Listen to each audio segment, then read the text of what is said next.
Hey, Cade Brewster, founder of Brewster Consulting Group here, and welcome to a new series or show, or I don't even know what you call it. I think I'm going to try to do these fairly regularly. How frequently, I'm not sure, but I wanted to start creating content that was just kind of off the cuff, organic, but me talking about kind of the current environment of business operations in AI, right?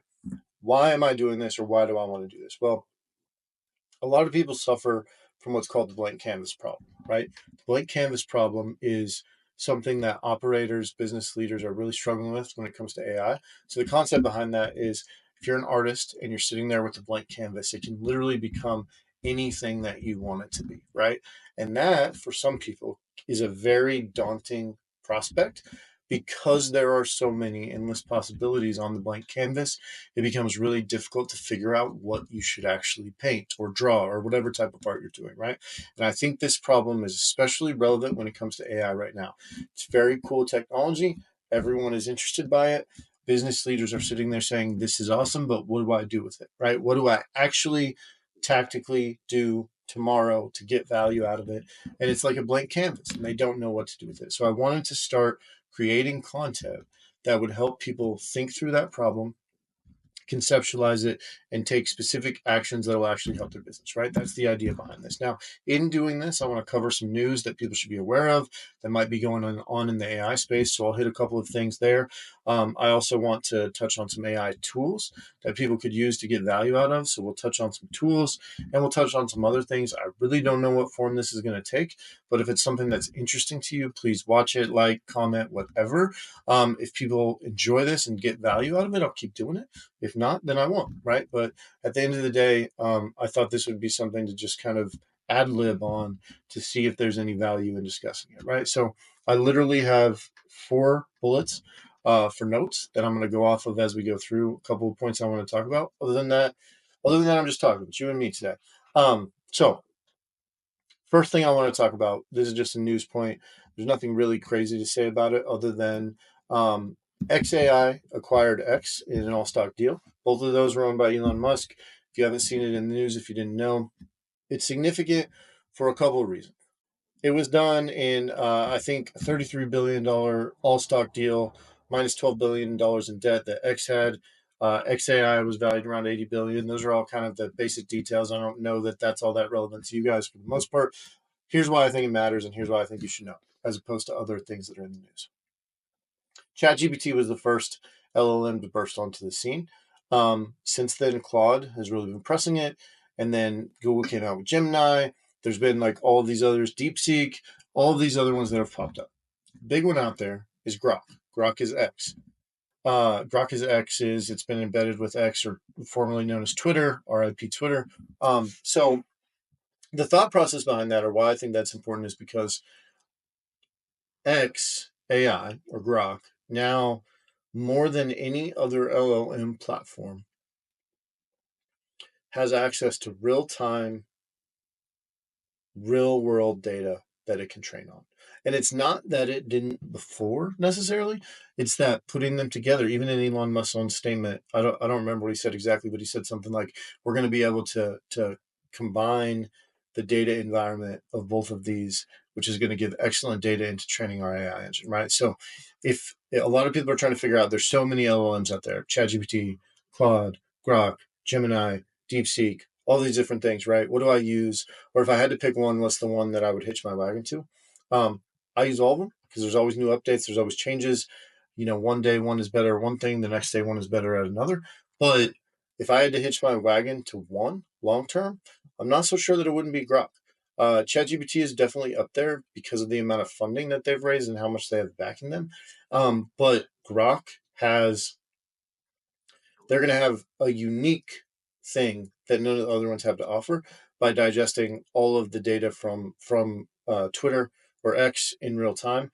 And so if you had to hitch your wagon long term to one, that might be the one to go. Now, personally, I wouldn't hitch my wagon to any one. I would use all of them based on what they're going. But if you don't have time for that and you just go to the same one every time, right now, I don't think it's the best. But I think long term it could be. And regardless of what you think of Elon Musk, he's shown a trajectory to be able to build businesses, and the light speed that he built Grok after kind of ChatGPT emerged is crazy, and he was obviously involved in the founding of ChatGPT as well. So if you had to hitch your wagon to one long term, might just be Grok. I'm not sure, but something to think about. That's why I think it matters.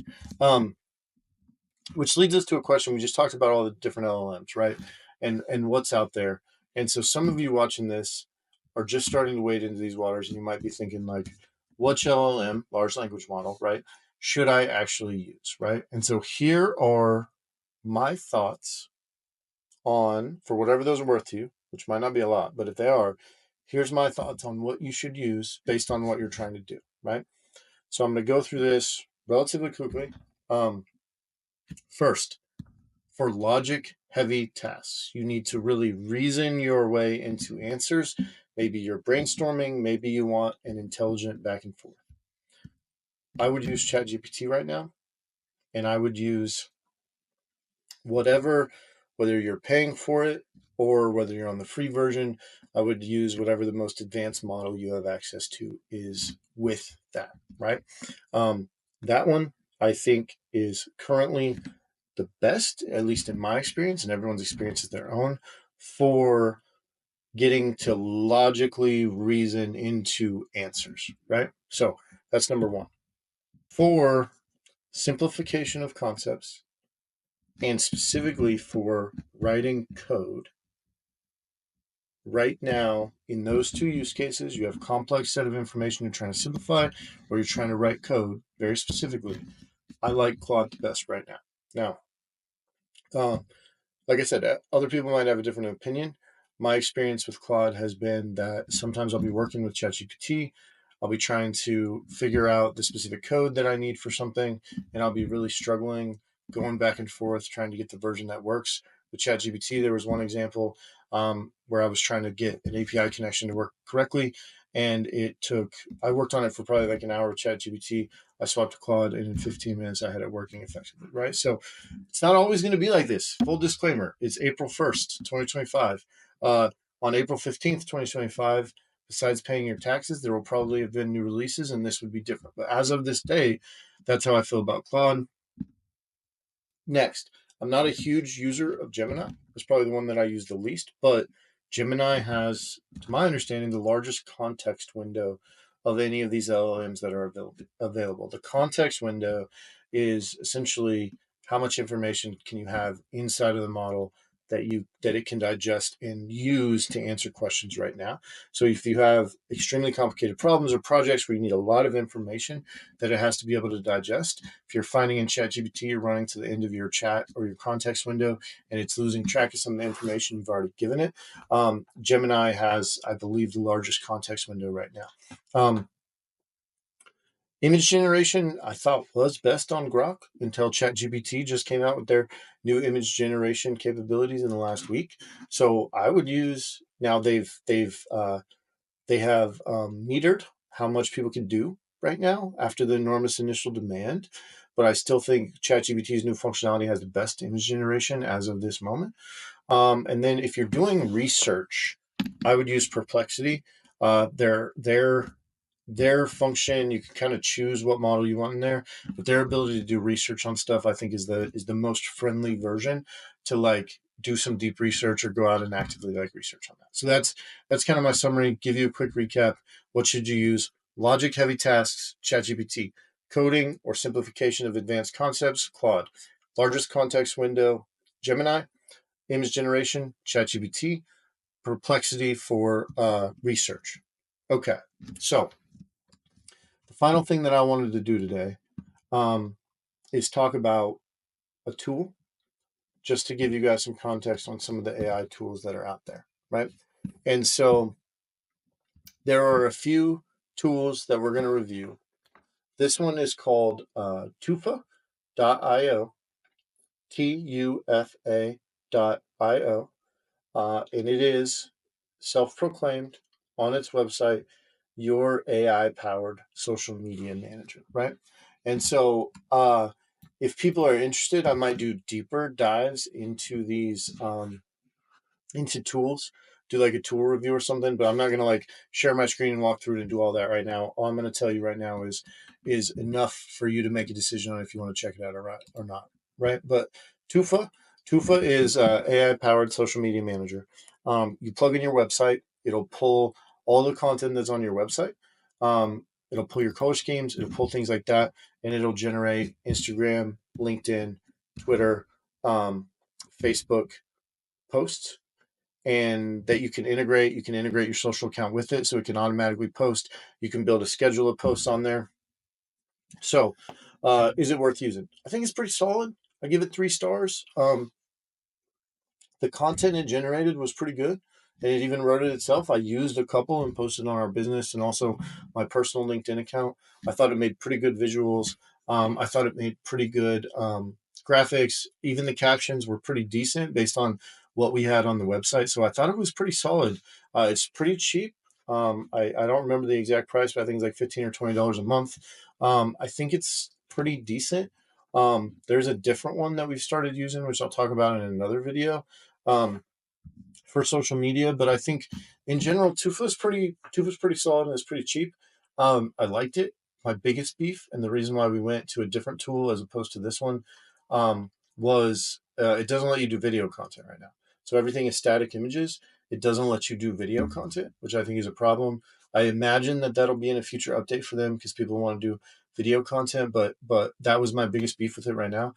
But all in all, I think it's solid 3 stars. If they had video content, it'd be 4-ish. I think the content it generated was pretty solid. If you want to get more of a social media presence, but your time is constrained, especially like, to make videos and stuff, you have to really take your time and think about what you want to do, unless you're like me in this video and then you just talk off the cuff, right? But in general, you have to really kind of plan out video content or more advanced content, blog posts, stuff like that. But for this, if you just want, like, you want to make sure people are seeing your stuff every day and you want to have good but not amazing posts just to keep yourself top of mind, you can create a lot of content very quickly that I think is pretty valuable. And our business is relatively complex. If you were like a little bit simpler, like say you were a home services business or you manufactured specific products or whatever it is, I bet it would work even more effectively for you because it would be able to really make clear cut product stuff, right? When it's making posts on data governance and AI integrations and things like that, like what we do, that's probably a little bit more challenging to make really good videos on, or to make really good content on, as opposed to if you were a home services business, for example, right? Your roofing business, or your painting business or whatever. I bet it could kill it and have really good content pretty easily on your social media channels. So again, that's tufa.io, tufa.io. If you want to check it out, like I said, 3 stars. If it had video content, which I bet is on its product roadmap, it'd be pretty solid. So yeah, those are things I want to talk about today. I have no idea if this is valuable to people or not. I'm going to continue to make at least a few of these and kind of muse on what this means and all those types of things. If you like it, please subscribe, like, comment, do all the things that lets me know that this type of content is valuable. And if you don't, then I guess if nobody likes it, then I won't do it for that long. But if you do watch it, I appreciate it, and hope you all have a great day. Thank you.